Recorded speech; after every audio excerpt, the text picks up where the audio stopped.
తాకట్లో ఉన్న మీ బంగారాన్ని విడిపించి ఆ రోజు ఆన్లైన్ రేటుకి కొంటాం. Sharma gold company. నమస్కారం అండి, సుమన్ టీవీకి స్వాగతం. నేను గీతాంజలి. ప్రస్తుతం మనతో పాటు ఉన్నారు జ్యోతిష్య రత్న, జ్యోతిష్య చక్ర వైభవ నిపుణ డాక్టర్ రాళ్లపల్లి రవికుమార్ గురువు గారు. వీరితో మాట్లాడి ఏప్రిల్ మాసంలో ద్వాదశ రాశుల వారి జాతక ఫలితాలు ఏ విధంగా ఉన్నాయి, మెరుగైన ఫలితాల కోసం మనం ఎలాంటి పరిహారాలు చేసుకోవాలో గురుగారి మాటల్లో విని తెలుసుకుందాం. గురుగారు నమస్కారం అండి. నమస్కారం అమ్మా. మొదటి ప్రశ్న, ఎలా ఉన్నారు? చాలా బాగున్నాను. చాలా మీరు ఎలా ఉన్నారు? నేను చాలా బాగున్నాను గురుగారు. మీ ఆశీర్వాదాలు ఎప్పుడు ఎప్పుడు ఉంటాయి. దేవుడి ఆశీర్వాదాలు కూడా మీకు ఖచ్చితంగా చాలా ఉంటాయి. సంతోషం అండి. ఈ పరిచయం ఇప్పటిది కాదు, అవును. వాస్తవానికి 2 ఏళ్ళు అయిపోయింది. కాకపోతే వీడియో త్రీ ఇయర్స్ అయిందండి సుమన్ టీవీలో నేను చెప్పడం స్టార్ట్ చేసి. అవును. సో ఫస్ట్ నా ఇంటర్వ్యూ గీతాంజలి గారితో స్టార్ట్ అయింది. మళ్ళీ ఒక ఏడాది చెప్పాను, తర్వాత మళ్ళీ గ్యాప్ వచ్చింది. మళ్ళీ ఇప్పటి నుంచి మళ్ళీ రాశి ఫలాల నుంచి మిగతా వాటి నుంచి కూడా మళ్ళీ గీతాంజలి గారితో మొదలవుతుంది. ఇక నుంచి ఇది మళ్ళీ ప్రారంభం. అవును. మళ్ళీ ఒక బ్రేక్ ఇచ్చుకొని మళ్ళీ స్టార్ట్ చేసినట్లుగా అనమాట. తప్పకుండా. గురుగారు, ఇక ఏప్రిల్ ప్రతి మాసం ఖచ్చితంగా ఆ కోరిక ఉంటుందండి, తెలుసుకోవాలని జాగ్రత్త పడతారు. అవును. అందులో భాగంగానే ఇలా ఈ రాశి ఫలితాలు చెప్పడం కూడా. అవును. అయితే ముందుగా గ్రహస్థితి ఏ విధంగా ఉంది ఏప్రిల్ 2026? శరదిందు సమాకారే పరబ్రహ్మ స్వరూపిణి వాసరాపీఠ నిలయే సరస్వతి నమస్తుతే. సుమన్ టీవీ ప్రేక్షకులకి నమస్కారం. ముందుగా ద్వాదశ రాశుల్లో ఏప్రిల్ నెలలో నవగ్రహాలు ఎక్కడ ఉన్నాయో తెలుసుకుందాం.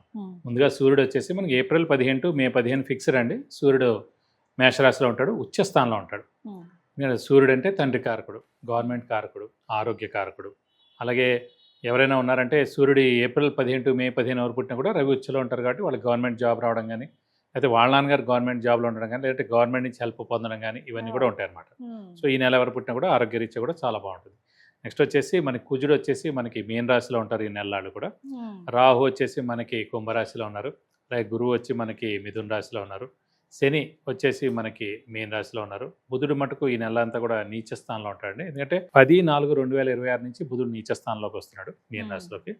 సో బుధుడు మెయిన్గా వ్యాపార కారకుడు, అలాగే మిత్రులకి కారకుడు, అలాగే క్రియేటివిటీ, ఇంటెలిజెన్స్, లాజిక్ అవన్నిటి కారకుడు, స్పెక్యులేషన్ కారకుడు, ఇవన్నిటికి కారకత్వం అనమాట. సో అతను ఈ నెలలు నీచలో ఉంటాడు కాబట్టి స్పెక్యులేషన్స్ అలాంటివన్నిటి కొంచెం జాగ్రత్తగా ఉండాలి. ఎందుకంటే స్పెక్యులేషన్ జోలికి వెళ్ళినా చాలా ప్రాబ్లం అవుతుంది, ఏ రాశి వాళ్ళైనా సరే. మీరు బుధుడు మెయిన్ కారకుడే మనకి ఇది కాబట్టి అతను నీచలో ఉంటాడు కాబట్టి ఈ నెలలు కొంచెం జాగ్రత్త. చూడండి, ఫర్ ఎగ్జాంపుల్ స్టాక్ ఎక్స్చేంజ్ చూడండి, యుద్ధ వాతావరణం ఏదైనా ఉన్నాయండి, అనవసరంగా దాని యొక్క ఇంపాక్ట్ నడుస్తున్నాను. సో 10 ఏప్రిల్ నుంచి వచ్చినప్పుడు ఇంకో 20 రోజుల పాటు ఇంకా అంటే ఏప్రిల్ నెల అంతా కూడా స్టాక్ ఎక్స్చేంజ్ పడిపోవడం అని, ఈ గోల్డ్ ధర పెరగడం లేదా తగ్గడం, మళ్ళీ సిల్వర్ ధర పెరగడం లేదా తగ్గడం, అనిశ్చితి అనేది ఉంటుంది స్టాక్ ఎక్స్చేంజ్లో. ఫైనాన్షియల్గా అన్నీ కూడా అనిశ్చితి ఉంటుందని చెప్పుకోవచ్చు. నెక్స్ట్ వచ్చేసి మనకి కేతు వచ్చేసి సింహరాశిలో ఉన్నారు. శుక్రుడు వచ్చేసి మనకి 19/4/2026 నుంచి వృషభ రాశి అంటే ఓన్ రాశి అనమాట, వృషభ రాశి, ఆ రాశిలోకి ప్రవేశిస్తాడు. ఈ నెలలు కూడా అక్కడే ఉంటాడు. ఇవి ద్వాదశ రాశుల్లో నవగ్రహాలు ఈ ఏప్రిల్ నెలలో ఈ స్థానాల్లో ఉంటాయండి. గురుగారు, ద్వాదశ రాశుల్లో చివరిదైన మీనరాశి వారి జాతక ఫలితం ఏప్రిల్ మాసంలో ఏ విధంగా ఉందండి? మీన రాశి అనగానే మనకి పూర్వభాద్ర 4వ పాదం, ఉత్తరాభాద్ర 1, 2, 3, 4 పాదాలు, రేవతి 1, 2, 3, 4 పాదాలు, ఈ నక్షత్రాల సంబంధం మనకి మీన రాశిలోకి వస్తుంది. మీరు చాలా సాఫ్ట్, కూల్, రిజర్వ్డ్గా ఉంటారు. మేషం స్టార్ట్, మీనం లాస్ట్. మీన రాశికి ఏంటంటే మోక్ష రాశి అని కూడా అంటారు వాడు. దానికి అధిపతి కూడా గురువు. లాస్ట్ రాశి, లాస్ట్ అనేది మన మామూలుగా ఇంకా లాస్ట్ ఏంటంటే ఏదైనా సరే మోక్షం అనేది అనమాట. విరక్తి, వైరాగ్యం, మోక్షం అంటారు, కానీ మోక్షం అనేది ఫైనల్ అన్నమాట. సో లాస్ట్ జన్మ ఇలాంటివన్నీ అంటుంటారు అలా. సో దీని అధిపతి కూడా గురువు అయ్యాడు రాశి. ప్లస్ అందులో పూర్వభాద్ర నక్షత్రం ఉంటుంది 4వ పాదం, దానికి అధిపతి కూడా గురువు అయ్యాడు. రాశికి గురువు అలాగా, నక్షత్రానికి గురువు కూడా ఇలా అనమాట. సో వీళ్ళు ఎంత సాఫ్ట్ అంటే మీరు తిట్టినా, కోపగించునా, ఏదేదో చెప్పినా, ఎవరికైనా వాళ్ళని కామెంట్ చేసినా, జస్ట్ కత్తితో గుచ్చినా కూడా పోన్లే వాళ్ళ మానాన్ని వాళ్ళే పోతారు అనే మనస్తత్వం అండి. సాధారణంగా అమ్మాయిలు అలాగే ఉంటారు, కానీ అబ్బాయిలు కూడా అలాగే ఉంటారు అన్నమాట. సో అబ్బాయిలు ఈ రాశిలో వాళ్ళు కొంచెం కష్టంగా నడవాలి లైఫ్. అంటే అంత ఇదిగా అబ్బాయిలు అలా ఉంటే కష్టం కదండి ఈ లోకంలో. సో అది, సో వీరికి కూడా దైవబలం, దైవానుగ్రహం బై బర్త్ ఉంటుందండి. సో ఎప్పుడు కూడా దేవుడి అనుగ్రహంతో వీళ్ళకి ముందుకు వెళ్తూ ఉంటారు.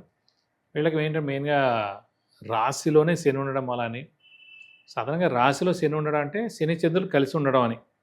జాతకంలో శని చంద్రులు ఎక్కడ కలిసి ఉన్నా కూడా విపరీతమైన ఆలోచన, అధైర్యం, మానసిక ఆందోళన, స్ట్రెస్, స్ట్రెయిన్, అధైర్యం, అనుమానం ఉంటాయి.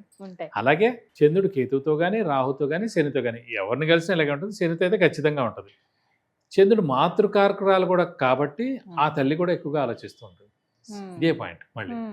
సో అందుగురించి వీరికి ఈ గత 3.5 ఏళ్ళ నుంచి ఇదే ఉంది, 4 ఏళ్ళ నుంచి. సో ఇంకా ఒక 3.5 ఏళ్ళు ఉంది వీళ్ళకి. సో స్ట్రెయిన్ఫుల్గా ఉంటుంది మామూలుగా. సో ఎక్కువగా ఆలోచించకండి, అధైర్యపడకండి. అలాగే శ్రమాకాలం ధనం వ్యర్థమైనకి అవకాశం ఉంది. రావాల్సిన బాకీలు ఆలస్యంగా వస్తాయి. షూరిటీస్ పెట్టకండి, స్పెక్యులేషన్ జోలికి వెళ్ళకండి, మధ్యవర్తిత్వం అస్సలు వహించకండి. ఆరోగ్యం చిన్న అనారోగ్యాలు వస్తాయి, మేజర్ అనారోగ్యాలు ఉన్నాయి, చిన్న ఉంటాయి. రాహుకేతుల పొజిషన్ చాలా బాగుంది. గురువు చతుర్థ స్థానంలో బాగుంటే, చతుర్థ స్థానం అనేది అంటే మాతృస్థానం, గృహస్థానం, సౌఖ్యస్థానం, తల్లి స్థానం, అలాగే మెయిన్గా జనరల్ హ్యాపీనెస్, ఇవన్నీ కూడా 4th హౌస్ అండి. Education main. అందుగురించి అంటే విద్యార్థులకు సువర్ణావకాశం, మంచి ర్యాంక్ సాధించడం, పోటీ పరీక్షల్లో నెగ్గడం, గట్టిగా ప్రయత్నిస్తే గవర్నమెంట్ జాబ్ కూడా రావడం, అలాగే ఫారెన్ కూడా ఏలినట్స్ నడుస్తాం కాబట్టి స్థానశలం ఉండడం. సో ఇల్లు మార్పు కానీ, అలాగే జాబ్ మార్పు కానీ, ట్రాన్స్ఫర్ అవడం కానీ, వేరే ఊర్లో జాబ్ ఎత్తుకోవడం కానీ, ఇవన్నీ కూడా జరుగుతాయి అన్నమాట. విద్యార్థులకైతే ఎలాగో 4th అంటే ఎడ్యుకేషన్ హౌస్లోనే గురువు ఉన్నాడు కదా. సో ఎడ్యుకేషన్ 100%, మదర్ 100%, మదర్కి ఏం హెల్త్ ప్రాబ్లం లేక. సో స్థలం కానీ ఇల్లు కానీ కొనాలనుకున్న వాళ్ళకి ఇది బెస్ట్. చతుర్థ స్థానం మళ్ళీ వాహన స్థానం కూడా. సో వాహనం కూడా కొంటారు. 4th హౌస్ అంటే ఒక్కొక్క హౌస్ ఏమేమి చూపిస్తే ఆ హౌస్లో ఆ జూపిటర్ అనేవాడు అంటే అవన్నీ 100 మార్క్స్ అనమాట. సో అందుగురించి ఖచ్చితంగా ఇవన్నీ కూడా జరుగుతాయి. చిన్న అనారోగ్యాలు ఉంటాయని పెద్దవే ఉండవు. ఎక్కువగా మీరు ఆలోచన అధైర్యం తోటి ఆలోచన ద్వారా వచ్చేవి తప్ప నిజంగా మేజర్ అనారోగ్యాలు ఏం కావు. రాహుకేతుల బలం బాగుంది. అలాగే ఇంట్లో గృహిణులకి మానసిక ఒత్తిడి తగ్గుతుంది. మెయిన్గా ఈ వాహనం కూడా కొనొచ్చు అని చెప్పాం కదా. సో ఖచ్చితంగా బెస్ట్ వాహనం వస్తుంది. గృహం కూడా బెస్ట్ అన్నీ చెప్పకండి. 12 సంవత్సరాల్లో 2 సంవత్సరాలు మనకి బెస్ట్ స్థలం కానీ ఇల్లు కానీ. సో ఇప్పుడు మీన రాశి వారికి కానీ, మీన లగ్నం వారికి ఖచ్చితంగా స్థలం కానీ ఇల్లు కానీ కొనడం. అలాగే ఎప్పటి నుంచో మీరు అనుకుని ఉండొచ్చు ఆ స్థలం కానీ ఇల్లు కానీ అమ్మాలని. సో మంచి రేటు కూడా వస్తుంది చెప్పొచ్చు. సో ఇలా పట్టిందల్లా బంగారం అనే చెప్పచ్చు. కొంచెం సిన్ ఎఫెక్ట్ తప్ప. నెక్స్ట్ జూన్ 2 నుంచి ఎలాగో గురువు ఉచ్చస్థానంలోకి వస్తారు కాబట్టి ఆ సంవత్సరం ఇంకా అద్భుతంగా ఉంటుంది. ఏనాటికి నడుస్తున్నాం. హెల్త్ పరంగా బాగుంటుంది. చిన్న అనారోగ్యాలు అంటే పెద్దవే ఉండవు. మన ఆలోచన ధైర్యం మూలానే వచ్చేవి తప్ప అంతకన్నా మేజర్గా అయితే ఉండదు. అంటే ఏలినాటి శని ఉంది కాబట్టి చాలా వరకు ఇదే భయపడుతూ ఉంటారు. భయం అంటూ ఏం లేదండి. ఇప్పుడు మీన రాశి అనేది సాఫ్ట్. మీన రాశి అధిపతే గురువు. అలాగే మీన రాశిలోనే ఉత్తరాభాద్ర నక్షత్రం, శని నక్షత్రం అందులో ఆల్రెడీ ఉంది. గురువు నక్షత్రం అయిన పూర్వభాద్ర అందులోనే ఉంది. సో మిత్ర నక్షత్రం అయిన రేవతి అధిపతి బుధుడు అందులోనే ఉంది. సో అంత మేజర్గా ఏం ప్రాబ్లం ఉండదు. మేషరాశికి ఇంపాక్ట్ ఎక్కువగా ఉంటుంది, వృశ్చిక రాశికి ఉంటుంది, సింహరాశికి ఉంటుంది తప్ప ఏలినాటి శని కానీ, అర్ధాష్టమ శని కానీ, అష్టమ శని కానీ వచ్చినప్పుడు మిగతా 9 రాశులు మిశ్రమంగానే ఉంటాయి. మేజర్గా అయితే నష్టాలు ఉండవు. పరిహారం ఏమైనా చేసుకోవాలి? పరిహారం మటుకు ఖచ్చితంగా శనివారం ఉపవాసం ఉండడం, అలాగే రక్తదానం చేయాలన్నాను. ఎందుకు రక్తదానం చేయాలని చెప్తాను మెయిన్గా. అంటే అన్ని రాశులకి చెప్తే సేమ్ అయితే ఉండదు. సో మామూలుగా ఈ ఏలినాటి శని నడుస్తున్న వాళ్ళకి ఏదో అనారోగ్యం చేయడం. ఫస్ట్ వాడు బ్లడ్ టెస్ట్ చేస్తాడు. 4-5 రకాల బ్లడ్ టెస్టులు చేసేసి అవన్నిటికి పంపించి చూస్తాడు.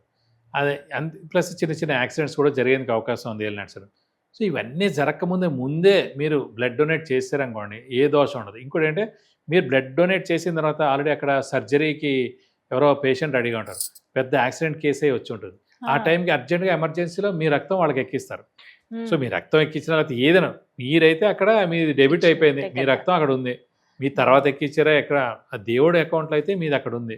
సో మీది ఎక్కిచ్చారు అనుకోండి. సో వాళ్ళు బయటపడంగానే దండం పెట్టుకుంటారు. ఆ వైఫ్ కానీ నా భర్త ఈ ఆపరేషన్ నుంచి బయటపడ్డాడు, చాలా థ్యాంక్స్. అలాగే ప్లస్ దేవుడా ప్లీజ్ అని తల్లిదండ్రులు పెట్టుకుని దేవుడికి దండం పెడతారు. ఇవి అయితే అది వెంటనే మనకు కలిసి వస్తుంది. మనకి ఏ యాక్సిడెంట్ అవ్వదు, మనకి అనారోగ్యం చేయదు, మనకే బ్లడ్ ఎక్కించక్కర్లేదు. జస్ట్ మనం బ్లడ్ డొనేట్ చేయడం ద్వారా ఒక శనివారం రోజు. నేను చాలాసార్లు ఈ 3 ఏళ్ళ నుంచి చెప్తున్నాను. ప్రతి రాశిఫలంలో కూడా చాలామంది డాక్టర్స్ కూడా ఫోన్ చేసి కూడా మెచ్చుకున్నారు. మేము చెప్తే వేరేగా ఏదో అనుకుంటారు, మా స్వలాభం ఏదని. కానీ మీరు ఒక జ్యోతిష పరంగా కూడా ఇది విశదీకరించి చెప్పారు. సో మనకి మంచిది, వాళ్ళకి మంచిది. మనది కూడా ఏం బ్యాడ్ ఉన్నా వెళ్ళిపోతుంది. మనకి బ్యాడ్ జరగకుండా ఉండాలండి. సో మెయిన్గా రక్తదానం చేయడం ఒక శనివారం రోజున. అందుకే శనివారం రోజు చేయమన్నారు. ఆ శని అనేది అయినా సరే బ్లడ్ డొనేట్ చేయడం ద్వారా పోతుంది. మన బ్యాడ్ ఏదో వాడికి వెళ్ళిపోతుందని కాదు, ఆ రోజున ఎవరికో హెల్ప్ అవుతుందనే ఉద్దేశంతో మనం చేసామని అనుకోవాలి. అలాగే ప్రతి శనివారం ఉపవాసం ద్వారా కూడా ఇందాక చెప్పాను చాలా. అలాగే సేమ్ ఆంజనేయ స్వామిని, వెంకటేశ్వర స్వామిని పూజించడం, వాళ్ళ యొక్క అష్టోత్తరాలు చదువుకోవడం. బుధవారం శనివారం ఏమో వెంకటేశ్వర స్వామి టెంపుల్కి వెళ్ళి 40 ప్రదక్షిణాలు చేసి ఆయనకి అభిషేకం కానీ అర్చన కానీ చేయించడం. అలాగే మంగళవారం వెళ్ళి, ప్రతి మంగళవారం వెళ్తే మరీ మంచిది, కొంచెం ఏలినాటి శని వెళ్ళేదాకా ఆంజనేయ స్వామి టెంపుల్కి వెళ్ళి మంగళవారం శనివారం ఆయనకి 40 ప్రదక్షిణాలు చేసి మనం వడమాల సమర్పించడం, లేదంటే సింధూర పూజ చేయించడం, లేదంటే తామలపాకుల పూజ చేస్తే మీకు అన్ని విధాలా మంచి చేకూరుతుంది. చాలా చక్కటి పరిహారం అండి. ద్వాదశ రాశుల వారు అసలు ఎలా ఏ విధంగా ఉంటుంది, చేసుకోవాల్సిన పరిహారాలు చక్కగా వివరించారు. ధన్యవాదాలు గురువుగారు. నమస్కారం. విన్నారు కదండి ద్వాదశ రాశుల జాతక ఫలితాలు. అలాగే మీరు పర్సనల్గా గురువుగారితో మాట్లాడాలన్న అపాయింట్మెంట్ తీసుకోవచ్చండి. అది ఏ రకమైనటువంటి సమస్య అయినా కావచ్చు. విద్య, ఉద్యోగం, వ్యాపారం, సంతానం విషయంలో కొంతమంది వివాహ యోగం ఉందా లేదా అని తెలుసుకోవడానికి కావచ్చు. ఒకవేళ యోగం కలగాలంటే ఏం చేయాలని, విదేశీ యానాల కోసం కొంతమంది ప్రయత్నిస్తూ ఉంటారు, గృహం కోసం చూస్తారు, ఆరోగ్యపరంగా కావచ్చు, వ్యాపార పరంగా కావచ్చు. ఇలా మీకు ఏవైనా సందేహాలు ఉన్నట్లయితే గురువుగారిని సంప్రదించవచ్చండి. స్క్రీన్ పైన నెంబర్ స్క్రోల్ అవుతుంది కదా, మీరు వాట్సాప్ కాల్ చేయొచ్చు, అలాగే మెసేజ్ అయినా పెట్టండి ముందుగా. మీరు ఆ తర్వాత అపాయింట్మెంట్ తీసుకుని గురువుగారిని కలవచ్చండి. ఎంతో మందికి జాతకలో పరిహారాలు తెలియజేసి వారి ఉన్నతికి చాలా ప్రోత్సాహం అందించారు గురువుగారు. మరి మీరు కూడా ఈ విధంగా తెలుసుకోవాలనుకుంటే స్క్రీన్ మీద కనపడుతున్న నెంబర్స్కి కాల్ చేయండి. నమస్కారం.